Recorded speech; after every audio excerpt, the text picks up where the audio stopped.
Caros amigos, nestes dias tão diferentes, onde estamos reescrevendo novas diretrizes de ação perante a vida, não podemos deixar de nos lembrar de dois recursos preciosos disponíveis para todos nós: a oração e a água fluidificada. Aproveitemos o ensejo de assistir à palestra pública que logo entrará no ar e coloquemos um pouco de água para receber os eflúvios salutares decorrentes da oração e da meditação. Emmanuel, no livro Segue-me, da Lavra Mediúnica de Francisco Cândido Xavier, disse-nos que a prece intercessória e o pensamento de bondade representam irradiações de nossas melhores energias.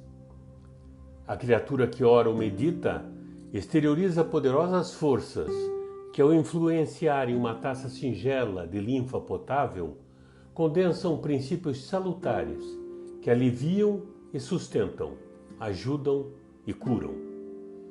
Aproveitemos, pois, esses instantes de profundas reflexões sobre os reais valores da vida para recolher estas bênçãos num pequeno gole de água pura, que, de igual forma como aquelas que recebíamos em nossas casas espíritas, irão dessedentar nossas almas e corações.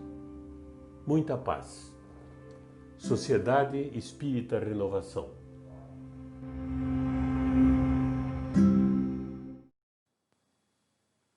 Boa noite. Eu sou Joaquim Maia, trabalhador e conselheiro da Sociedade Espírita Renovação. Neste mês de setembro, estamos comemorando 36 anos de fundação de nossa casa. Para tanto, as palestras deste mês foram programadas de modo a lembrar mais um ano de trabalhos da SER na divulgação da doutrina espírita. Como habitualmente fazemos, lembramos que a programação das palestras está disponível nos nossos canais de divulgação pela internet, ou seja, em nossa página www.ser.org.br e nos nossos respectivos perfis no Facebook, Instagram e Twitter. Hoje a palestra estará a cargo de nossa companheira Juliana Cipulicol e versará sobre o tema Bem-aventurados os pobres de espírito.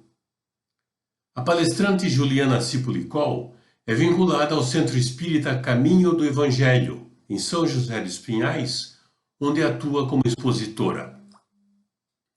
Na Federação Espírita do Paraná, é conselheira, membro do setor da mediunidade e expositora do CEP, Centro de Estudos e Pesquisas Espíritas. Tem formação em Direito e, profissionalmente, é analista judiciária do Tribunal Regional do Trabalho da 9ª Região Paraná. Boa palestra a todos e que Jesus nos abençoe. Nosso cumprimento a todos que nos acompanham em mais uma oportunidade de reflexão dos ensinos de Jesus à luz da doutrina espírita. Naquela tarde, muitos acorriam, vinham de toda parte, pressurosos, desejosos de encontrar um alento para as suas dores, as enfermidades, a miserabilidade orgânica, as misérias materiais que a pobreza dava àqueles espíritos a condição de vivenciar. E eles então ouvem dizer e acorrem pressurosos para ouvir aquele rabi, aquele mestre, e se aproximam os pobres e os estropiados, e de fato sentem a ambiência diferenciada. Não era o calor da tarde, não era o pôr do sol sublime que lhes tocava seus corações, que lhes causava impressões imorredoras em suas almas, mas eram as vibrações superiores daquele mestre grandioso, ao qual nenhum mais neste plano se igualou. As suas vibrações superiores de um espírito puro, de nosso Mestre Jesus, que tangenciavam as suas mentes, os seus corações, infundir-lhes uma paz, uma confiança que nenhuma outra oportunidade lhes deu. E então eles se reúnem para ouvir a este Mestre, numa projeção psíquica e vibratória que era possível atender aqueles das mais diversas origens, aqueles que falavam a diferentes dialetos, mas que o compreendiam no íntimo de seu ser. E o Mestre, então, numa figuração muito significativa, ascende ao monte. Sobe ao monte para falar-lhes daquele que seria o sublime e incomparável poema para a eternidade, para todos nós, estivéssemos lá naquela oportunidade ou não. Um convite constantemente renovado. E ele põe-se a falar. Conforme a benfeitora Amélia Rodrigues nos descreve naquela cena sublime, ele se veste de poente e diz àqueles corações doridos as primeiras palavras: bem-aventurados os pobres de espírito, porque deles é o reino dos céus. E o apóstolo Mateus registrará o início deste ensino, conhecido como Bem-aventuranças ou Sermão do Monte ou da Montanha. Esta é a primeira bem-aventurança que registra no capítulo 5, versículo 3 do seu Evangelho.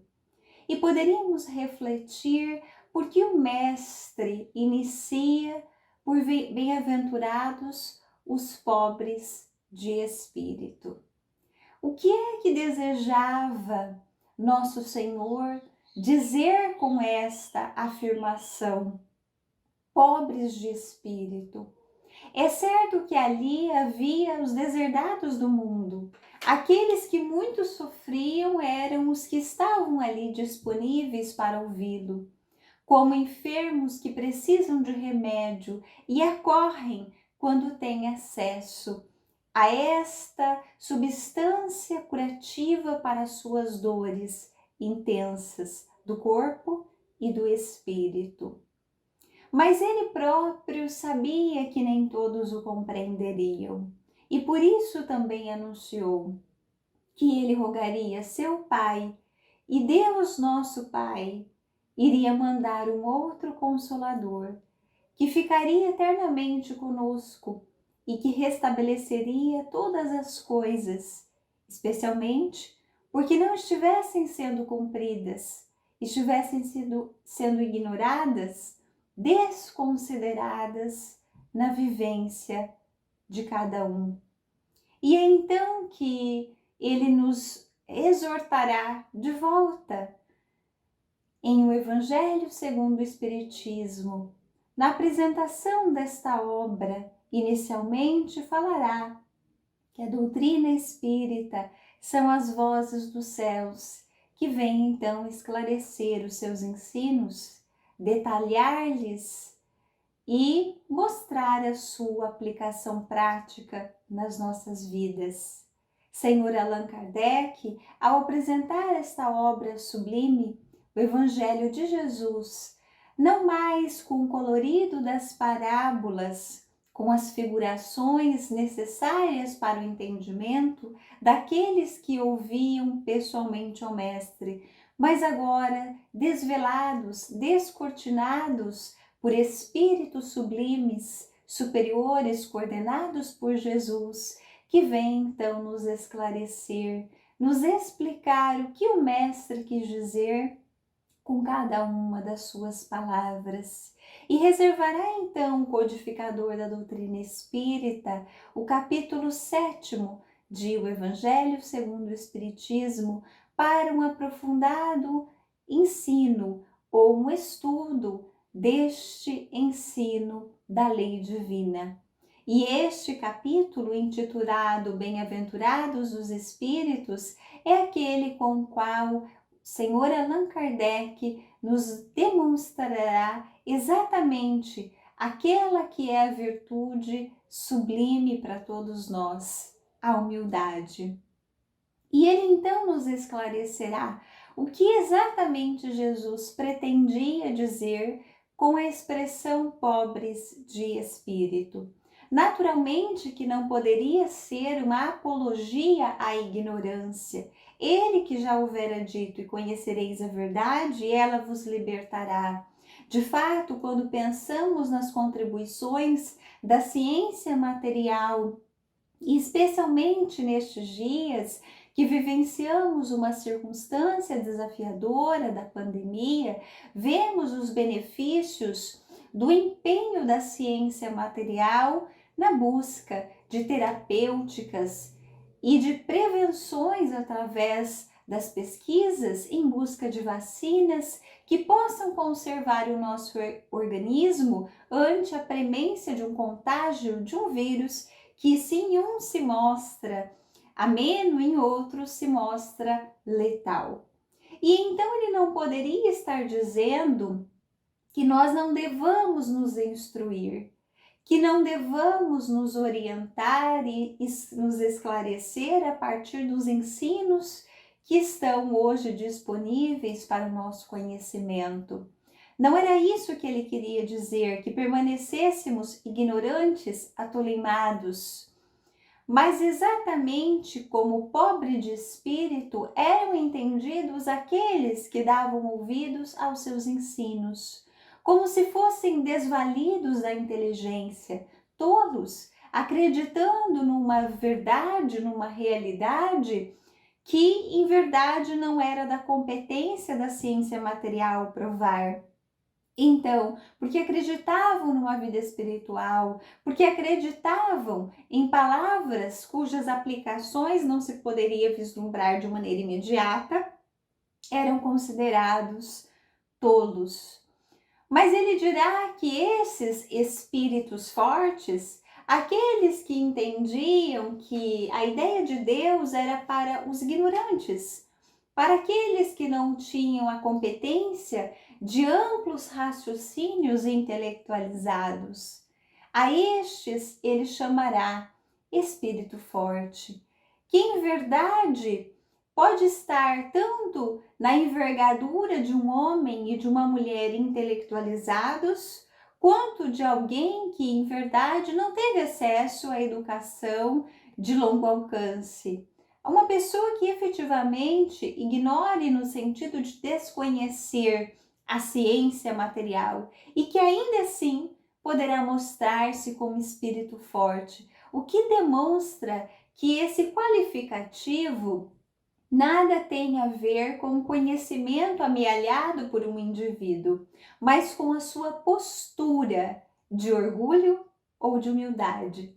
E esta postura poderá ser tanto de um sábio quanto de um homem simplório. Recordamos-nos sempre de uma narrativa que nos faz uma amiga a respeito de uma funcionária de sua casa cujo marido, à época, dizia que a dengue era uma tolice, que não havia esse contágio, febre, chikungunya, zika vírus, que eram todas criações de jornalistas que estavam divulgando uma coisa ilusória.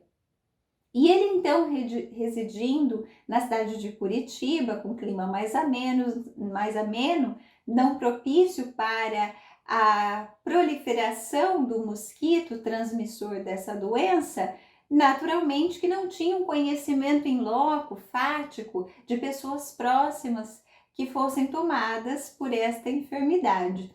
Mas numa visita a familiares numa outra região mais quente do estado, onde havia um surto daquela doença, qual não foi a sua surpresa ao retornar e sentir aquelas dores atrozes que nos narram aqueles que já tiveram esta enfermidade e que ele passou então a se dar conta de que eram reais.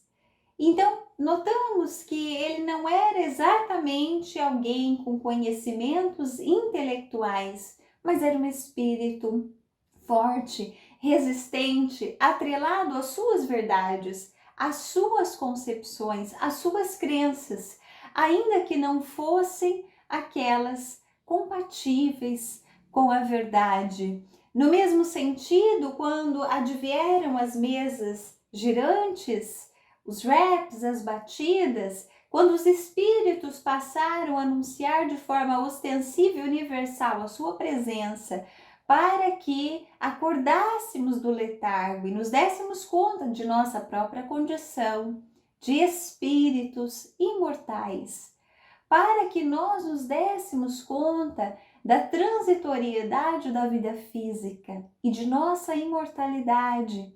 Muitos também disseram que não passava de invenção, que não passava de charlatanismo, até que este nobre espírito, Senhor Allan Kardec, se debruçará sobre estes ensinos. E ele então virá esclarecer: pobre de espírito, para esses espíritos fortes, somos nós, os que cremos na realidade da vida espiritual.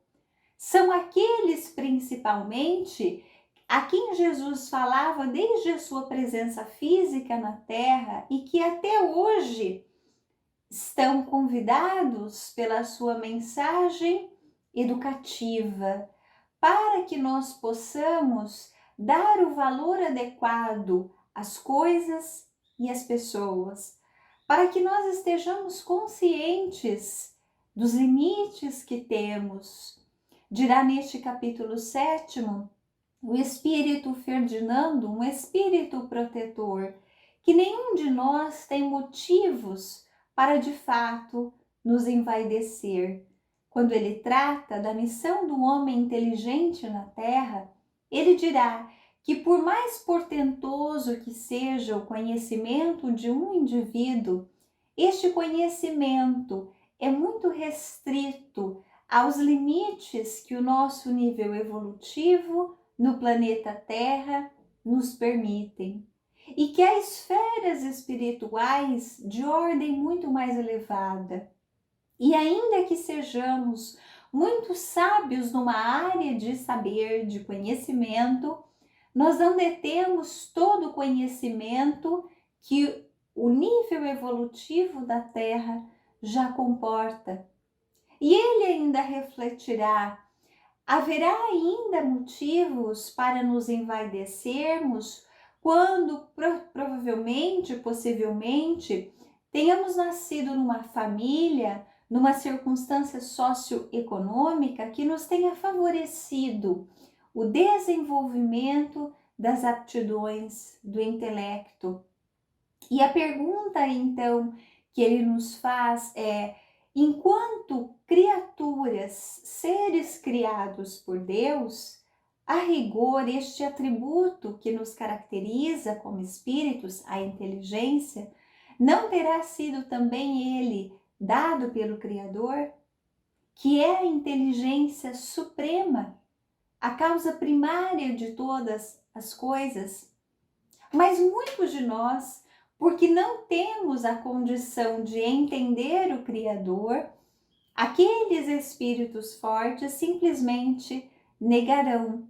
Como aquele companheiro que, porque não teve a experiência de compreensão, de vivência, de proximidade, negava a existência do vírus que causava a enfermidade.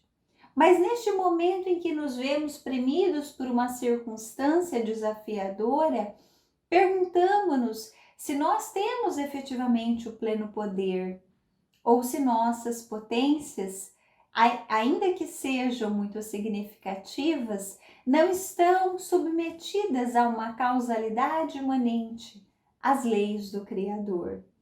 E é de fato neste sentido que Senhor Allan Kardec refletirá que os pobres de espírito são aqueles espíritos que não se atrelam às suas opiniões, à sua vontade, aos seus caprichos, mas eles são capazes de deliberadamente submeter-se à lei do Criador, porque reconhecem no Criador, através dos efeitos, reconhecem a causa e nessa causa reconhecem a superioridade.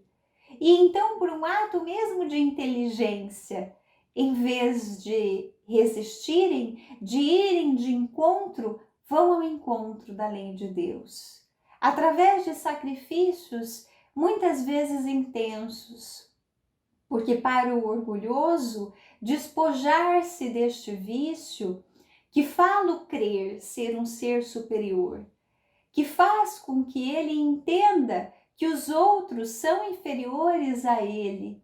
Aquele que se põe nessa postura de arrogância, somente uma circunstância desafiadora poderá despertá-lo. O que naturalmente não será necessário na medida em que ele se decida por lutar contra esta sua má tendência. E de fato, o Senhor Allan Kardec, quando nos mostra este perfil psicológico, esse modo de agir, ele nos faz uma afirmação muito significativa, dizendo que este vício moral, o orgulho, é a catarata que lhes tolda a visão. Esta fala é muito interessante, porque quando pensamos nesta doença ocular, a catarata, sabemos que ela acomete o cristalino, uma lente dos nossos olhos, e que traz como efeito a obscurecimento, a dificuldade em enxergar. Então é como se víssemos de forma distorcida, de forma embaçada.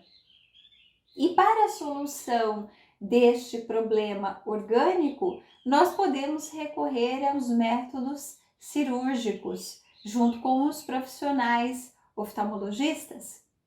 Mas e como faríamos para remover esta catarata do espírito? Esta catarata que tolda a visão.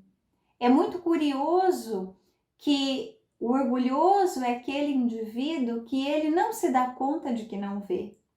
Ele acha que sabe tudo e aquilo que ele não consegue entender ou enxergar simplesmente não existe, porque não lhe passa pelo raciocínio, pela concepção, algo que esteja acima de sua própria competência pessoal.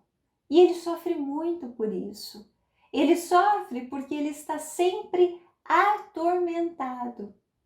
Ele está sempre tumultuado, porque todas as vezes que alguém contraria um orgulhoso, ele é tomado do impulso da ira, do impulso da cólera, ou menos da insatisfação, porque alguém ousou, no seu sentir, ousou questioná-lo, ousou debater com ele. Então a sua vida é uma tormenta constante, porque afinal de contas, nós temos diferentes maneiras de pensar, de sentir, de conceber. Então, se ele vai para uma confraternização familiar e se há uma divergência de ordem política, de ordem religiosa, mesmo de ponto de vista sobre os mais diferentes temas, ele se coloca num debate ardoroso. E às vezes, quantas vezes, porque não podemos fazer um exercício de tolerância, de abrir mão desta maneira arraigada de pensar e sentir, que construímos abismos quando deveríamos ter os laços de fraternidade nas nossas relações. O orgulhoso retarda o seu progresso, porque ele não aceita o seu erro. Ele não aceita o seu limite. Então, sempre que corrigido, ele se insufla, se atormenta, se irrita e resiste, porque a sua maneira de ser é a que deve prevalecer. Ele tem muitos dissabores no campo profissional. Se ele sair ao trânsito e alguém fecha o seu carro, como aquele ousou? De fato, a lei humana não nos permite dirigir, nos conduzir, senão com devido cuidado. Mas ele não aceita, porque isto ofende a sua intimidade. E está irritado, está incomodado, está sempre atormentado. O que é muito curioso, porque quando Jesus dizia que são bem-aventurados os pobres de espírito, porque possuirão o reino dos céus, nós podemos projetar para a vida futura. E de fato, o Espiritismo demonstrará como refletiremos a seguir. Mas podemos projetar esta referência ao reino de Deus a um estado presente, o estado de céu, que, conforme o Senhor Allan Kardec esclarece na obra O Céu e o Inferno, uma das 5 obras básicas da doutrina espírita, não se trata de um lugar para onde se vá, mas de uma condição, de uma aquisição, de um estado de paz interior pela vivência da lei divina, por escolhas acertadas. Então, de fato, os pobres de espíritos, eles já podem gozar do reino de Deus enquanto na terra. O humilde, se corrigido, ele não tem por que se incomodar, não tem por que se irritar. Se alguém o menospreza, isto não insufla o seu orgulho, que gera o arroubo da alma, da resistência e mesmo da violência, do reagir. Ele age porque para ele basta que Deus o saiba. Se o outro o atacou e estiver certo, ele tem do que retificar. Mas se o outro estiver errado, está errado. Não tem por que se afligir. Então o tempo dirá. O humilde, ele é capaz de ver o seu próximo, de fazer a caridade plena, seja por palavras, seja por ações, seja por pensamentos. O orgulhoso, ele é incapaz de não pensar mal do seu próximo, já que está sempre querendo impor-se, já que ele próprio considera o outro menos do que ele. E é de fato que assim, um humilde, ele se coloca numa posição de disponibilidade, de maturidade diante dos desafios da vida. Ele não se agasta porque, afinal de contas, existe um propósito, uma razão de ser. E se o Criador é a suprema inteligência, mas, sobretudo, de uma bondade, de uma amorosidade para conosco, ele vai visualizar as situações da vida como circunstâncias de aprendizagem. Não é que não se venha condoer, não é que a humilhação não gere alguma tristeza, mas não há essa comoção do orgulho ferido.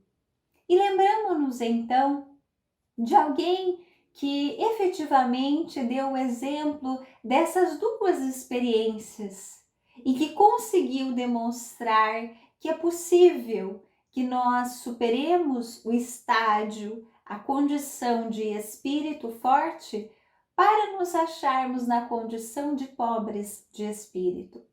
Pobres de espírito perante o mundo, que nos considera tolos na medida em que nós não reajamos a uma ofensa, que considera que se nós podemos fruir e gozar aqui e agora, por que deixar para depois se nós sequer sabemos ou temos certeza de que haverá depois? É este o argumento dos que se apegam aos poderes, à riqueza e, principalmente, insuflam-se sobre os seus semelhantes.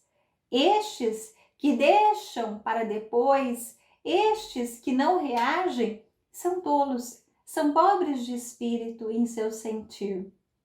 E Saulo de Tarso, um destes exemplares da cultura, um destes exemplares do poder e da riqueza, ele vivenciará a experiência de muitas dores, até que o seu coração se mostre disponível.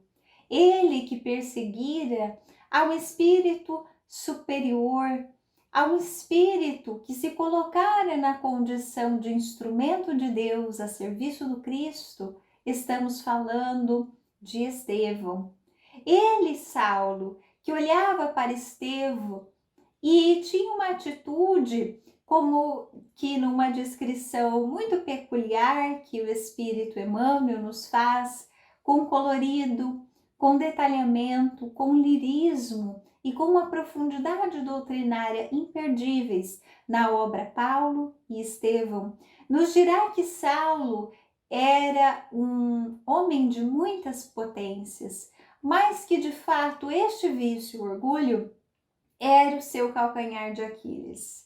Era o que o retinha preso ao solo quando poderia chegar aos cimos da espiritualidade superior. E ele narra num detalhamento muito interessante da expressão desta emoção, deste vício em sua personalidade, que quando contrariado ele tinha por hábito morder os lábios, como aquele que não está suportando ter o seu orgulho ferido. E Saulo então decide-se perseguir a Estevão sob a alegação de que ele estava infringindo o ensinamento mosaico, que ele estivesse causando conturbação, inobservando a lei mosaica.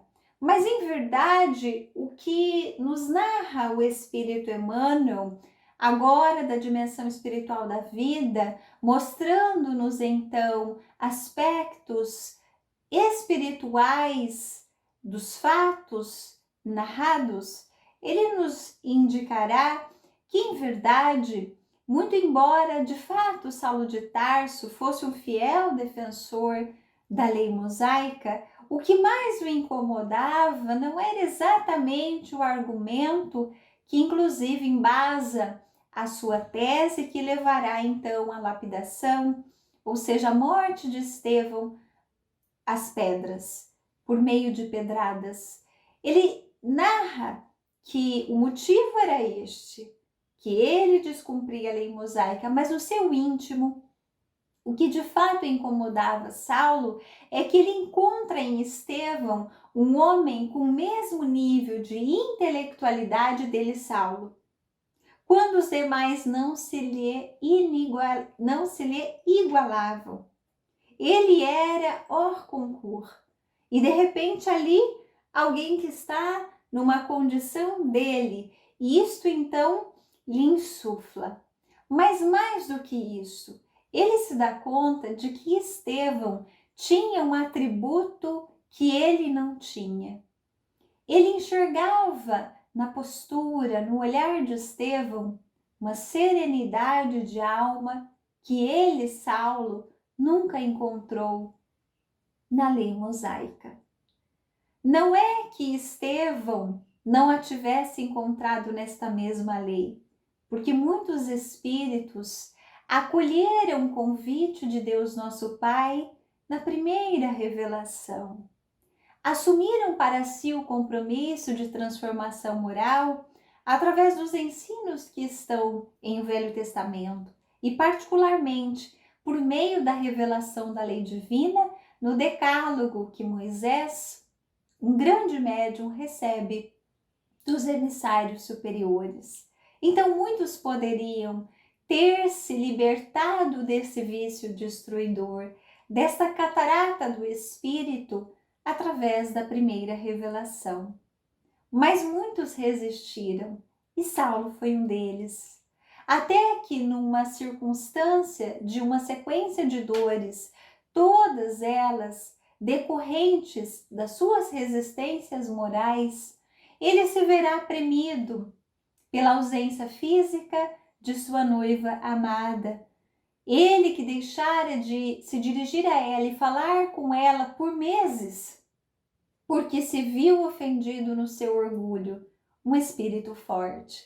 De repente, quando vai buscá-la, já é tarde, porque de fato Abigail acolhera o ensino do mestre em seu coração. Ela que fora abandonada pelo esposo acolheu com o máximo carinho. E ele então, muito constrangido, sem aceitar o passamento da noiva amada, que logo mais se daria, tenta negar e resistir à realidade. Mas então ela diz que, em verdade, eles deveriam construir uma família espiritual. Como seu irmão Estevão, quando lapidado, anunciara, no dia em que Saulo conhecesse a Jesus, ele poderia fazer grandes coisas. Então vamos encontrar este grande rabino, Saulo de Tarso. Ele que falava dos púlpitos e era aclamado. Ele que estava muito jovem ainda, por volta dos 30 anos, no ápice de sua carreira.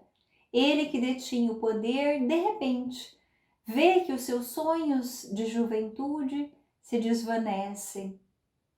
E é então que ele, premido, com orgulho ferido, já que a vida não estava proporcionando a ele aquilo que ele queria e esperava, vai ao encalço daquele homem que teria sido para ele o responsável pelo enlouquecimento da sua noiva.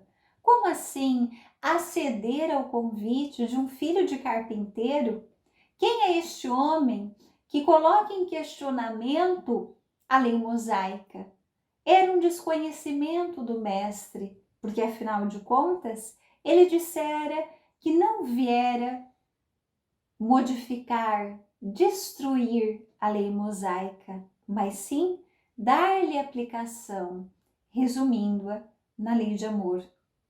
E quando ele vai ao encalço de Ananias, um velho bondoso, todo cristão no agir, no sentir e no pensar, aquele Senhor que levou exatamente as mesmas palavras de conforto numa hora de dor suprema para Abigail, assim como o mestre fizera, não apenas naquela oportunidade do Sermão do Monte, mas em todas as prédicas, em todos os momentos em que acolhia aos pobres de espírito, aqueles que se dispunham a ouvi-lo, não apenas com os ouvidos corporais, mas a auscultar em sua intimidade, a assimilar, a receber os seus ensinos como impulso de alma para a mudança de atitude. Então ele vai ao encalço deste Ananias, que havia convertido Abigail, e deseja puni-lo, porque afinal de contas, levou-o ao enlouquecimento, e este enlouquecimento carcome as suas vestes carnais e leva à morte. Não teria sido, no seu sentir, o seu abandono afetivo.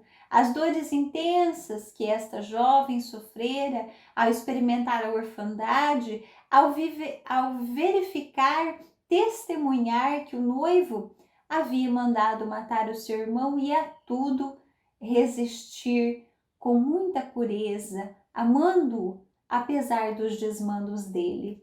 E quando chega, então, a caminho de Damasco, num determinado ponto da jornada, ele passa a refletir sobre os seus conceitos, ele passa a refletir que, de fato, aquelas riquezas, aquele poder, aquele destaque, deixavam na sua alma um vazio.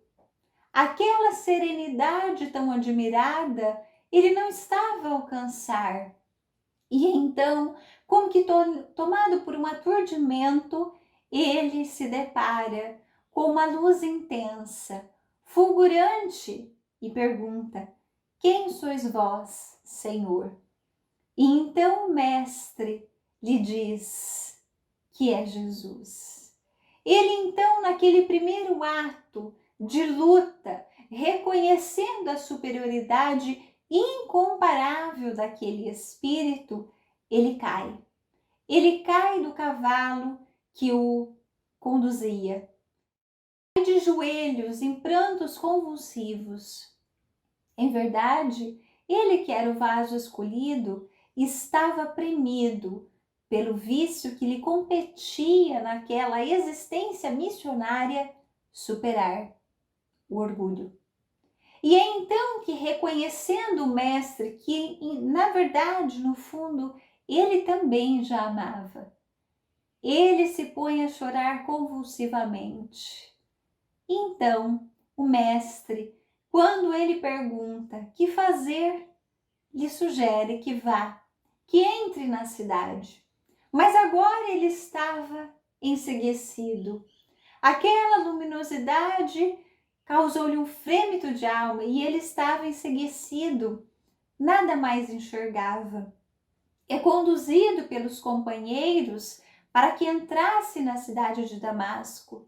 Ali, o seu amigo de juventude, de discussões nas sinagogas, não lhe dá o acolhimento, mesmo sabendo naquelas condições, porque afinal de contas, ele tem ciência de que ele, que perseguia os cristãos, vê o Mestre Jesus. E então ele vai ser levado a uma hospedaria, deixado ali pelos companheiros de jornada, e só, por pelo menos 3 dias, ele se põe em preces fervorosas. E então, que ao 3º dia receberá a visita de um velhinho bondoso, todo acalentador, receptivo e amoroso. Ele não pode vê-lo, porque afinal de contas, seus olhos estão cegos. E é então que este Senhor, muito humilde, muito amoroso, se apresenta. Ouvindo, ele pergunta: quem é que está adentrando? E então ele lhe diz: irmão Saulo, aqui é Ananias, o mestre me trouxe até aqui. E então ele é tomado de uma emoção, porque de fato aquele espírito forte tem a percepção da atuação do Mestre Jesus em sua vida, dos bons espíritos a trazerem o alento para o seu coração. Ananias impõe as mãos. Através de um passe magnético, ele sente fluidos de muita intensidade. E então, ele percebe que, como se fossem escamas caindo, naturalmente numa mera comparação, ele percebe que vão se reduzindo as névoas, as densas névoas de seus olhos. E então ele vê uma luz intensa. De fato, o orgulhoso é este espírito que se coloca numa condição em que a sua projeção vibratória, que Senhor Allan Kardec chamará de atmosfera espiritual fluídica. Mais tarde, o espírito André Luiz usará também um termo muito próprio, psicosfera, ou seja, a vibração, esferas, fluidos do espírito. Nós que, além deste corpo, temos um corpo espiritual, ou perispírito, conforme o Senhor Allan Kardec denomina, quando nós projetamos sentimentos superiores, evoluídos, nós vamos sublimando as nossas vibrações, tornando-as menos densas. E isso nos dá uma maior sintonia, uma maior afinização com os amigos espirituais. Mas aqueles de nós que nos apegamos às coisas da matéria, é como se adensássemos o nosso perispírito e não conseguimos enxergar além daquilo que a matéria densa, que nos chama atenção, que nos proporciona interesse, nos permite enxergar no aqui e no agora. Então é interessante que estes espíritos fortes dizem: mas por que então Deus não se revela para mim? Por que um bom espírito não se apresenta para mim? E a pergunta é: será que já não se apresentou muitas vezes e ele, com esta sua catarata, não se permitiu ver? Então este episódio de Saulo de Tarso, que depois se transformará neste grande apóstolo dos gentios, que nos permitiu hoje, aqui no Ocidente, na contemporaneidade, pelos seus imensos esforços, receber estes ensinos. Ele que dirá mais tarde: já não sou eu quem vive, é o Cristo que vive em mim. Ou seja, ele se dá conta de que o sentido da vida não é ser servido, é servir. De que nós só podemos ser felizes nessa condição de sintonia com a equipe espiritual superior. É exatamente isto que nos faz, inclusive, ver com mais clareza a vida material. Quando tiramos essa catarata do orgulho, nós ressignificamos os fatos da vida. Nós passamos a ver uma palavra ofensiva em vez de algo que nos afete a nossa intimidade. Nós passamos a ver o nosso ofensor como alguém que está enfermo, alguém que agride, alguém que está se sentindo agredido, alguém que não está feliz consigo, alguém que precisa da nossa compreensão. Então, esta humildade nos dá esta visão mais ampliada dos fatos e nos ajuda, inclusive, a ressignificar as nossas emoções, a desenvolver uma atitude de maior tolerância, mas também uma atitude de resignação. O orgulhoso, ele está sempre colocado ou se sentindo numa posição de vítima, como se ele estivesse sempre prejudicado pelos outros, sem se dar conta de que a sua própria atitude muitas vezes gera discórdia, gera o desconforto em que ele constantemente está. Mas então, Senhor Allan Kardec vai nos retomar que Jesus põe a humildade na categoria das virtudes que aproximam de Deus, justamente por nos colocar nesta atitude de aplicação das leis divinas, o que nos acelera o progresso, enquanto o orgulhoso é o vício que nos afasta da providência divina, porque o orgulhoso é aquele que não aceita ajuda. Então, por mais que os bons espíritos jamais deixem de nos assistir, ele está sempre rebelde, ele está sempre na defensiva. É aquele que também progredirá, mas que ele não se poupa de dores, que são os tormentos voluntários pela sua deliberada resistência emocional. E este ensino de Jesus, bem-aventurados os pobres de espírito, vem encontrar na doutrina espírita a demonstração muito clara. Quando Jesus prometia o reino de Deus para os pobres de espírito, ou seja, aqueles que se veem premidos, ridicularizados, humilhados, ele não propunha exatamente que não pudessem usar os meios de defesa que inclusive a vida material permite. Não é uma questão de atitude exterior apenas, mas é uma questão de sentir. É uma questão de sublimar as próprias emoções diante do desafio. E aí a gente poderia se questionar, mas o que me garante que realmente haverá este reino de Deus? O que me garante que vale a pena me deixar padecer um desafio atual e não resistir? A primeira reflexão que poderíamos fazer é, quando nós damos uma resposta à altura, quando a nossa opinião prevalece, depois daquela satisfação inicial do orgulho insuflado, não nos pesa em alguma medida a consciência, não nos gera algum constrangimento quando nós nos permitirmos refletir?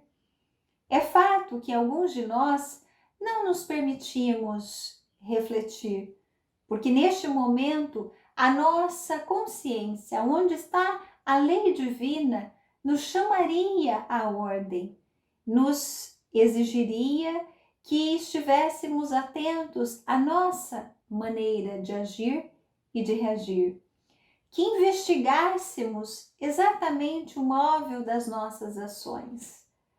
Mas e este reino futuro que nós desejamos almejar? Este reino de Deus, será que ele existe? Perguntam-se os espíritos fortes. E através das comunicações dos espíritos, homens como nós, que se desvestiram da matéria, como mais cedo ou mais tarde nos ocorrerá, eles nos vêm narrar exatamente a comprovação de que, de fato, a condição de paz de alma, a que se chama Reino de Deus, somente é adquirida por aqueles que tenham lutado muito para resistir às suas más inclinações. Mas o Espiritismo também vem nos testemunhar que esta posição de superioridade é muito relativa, através da pluralidade das existências. Não há por que nos vangloriarmos de estarmos numa posição de opulência e outro numa posição de pobreza, porque nesta mesma reencarnação, inclusive, essas posições poderão modificar. Mas em outras futuras, também aquele que viveu a posição de mando pode vir na posição de subordinado. Aquele que viveu na condição de conforto material poderá vir na de privação. Então, também neste sentido, a doutrina espírita nos vem demonstrar que a vivência desta bem-aventurança, a humildade, estejamos nos cargos, posições e condições sociais de destaque, ou mesmo nas condições mais desafiadoras do ponto de vista material, em qualquer posição, é uma virtude necessária para nos estimular o nosso progresso.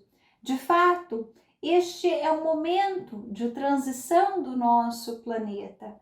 Um momento, então, em que nós somos convidados a refletir e observar sobre as reais aquisições que nós temos feito. Porque muitas vezes nós nos dizemos cristãos, mas o nosso paradigma, ou seja, a maneira como nós enxergamos o mundo, nada difere da de um materialista. O espírito Lacordaire, escrevendo uma mensagem também publicada no capítulo 7 do Evangelho segundo o Espiritismo, intitulado Orgulho e a Humildade, nos trará a reflexão de que muitas vezes nós damos um valor, um sobrevalor às pessoas que estão nas posições para o mundo de destaque. Nós valorizamos a estas em detrimento de outras que consideramos de menos valor, que subestimamos. E ele dirá que muitas vezes estes, aos quais ignoramos, são exatamente aqueles que, talvez, quando retornarmos à vida espiritual, nos socorrerão, porque serão espíritos com uma condição moral que lhes sublime as potências da alma, que lhes dê um alcance, uma condição de auxílio que nós mesmos não tenhamos alcançado.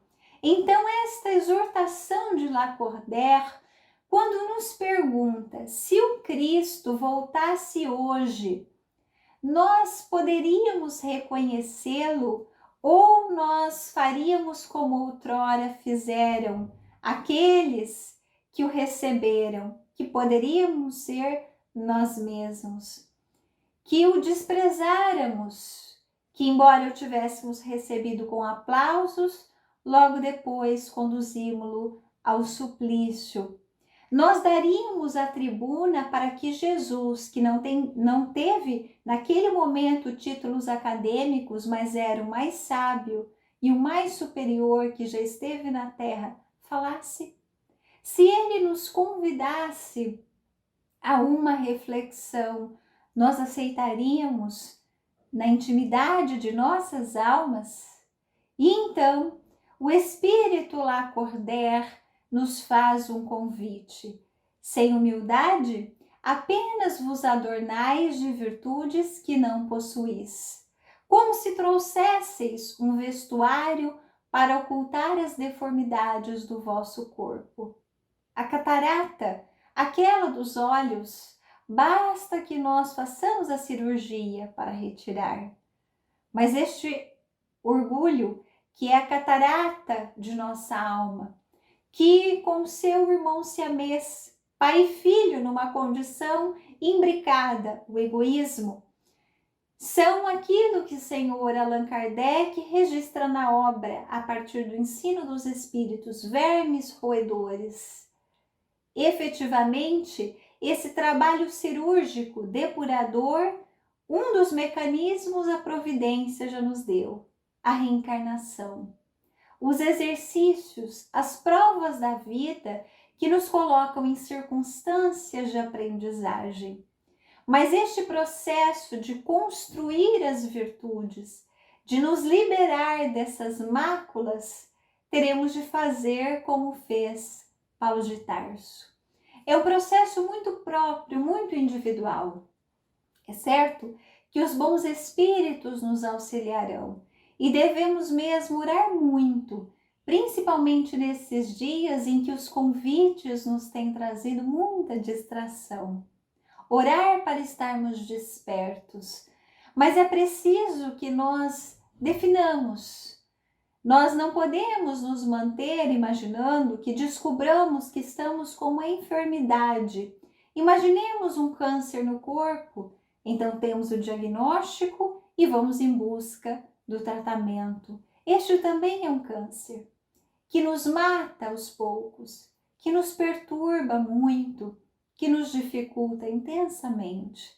Então Jesus, através da doutrina espírita, nos diz que o Espiritismo é o supremo apelo de Deus aos nossos corações, porque somos seus filhos diletos, cheios de potência, e nós poderemos sublimar o nosso ser e alcançar esta virtude que nos aproxime do nosso Criador, a humildade. É certo que as provas da vida poderão ser desagradáveis, é certo que os desafios poderão parecer irresistíveis, mas também é certo que mais cedo ou mais tarde nós conseguiremos alcançar e que neste dia a dia, neste momento, nós estejamos atentos a como este câncer devorador, esta catarata se manifesta na nossa vida, seja pelo excesso de audácia, seja pelo excesso de timidez. É o orgulho que ali nos mostra que há uma enfermidade a ser curada e que nós possamos então, desta feita, acolher então em nossa intimidade esta exortação para que sejamos mais humildes, para que ouçamos este apelo bendito de nosso Pai Criador. Que todos nós possamos encontrar neste exercício de humildade a paz que Jesus nos garantiu, que os bons espíritos nos comprovaram. Nós também poderemos alcançar o reino de Deus. Muita paz.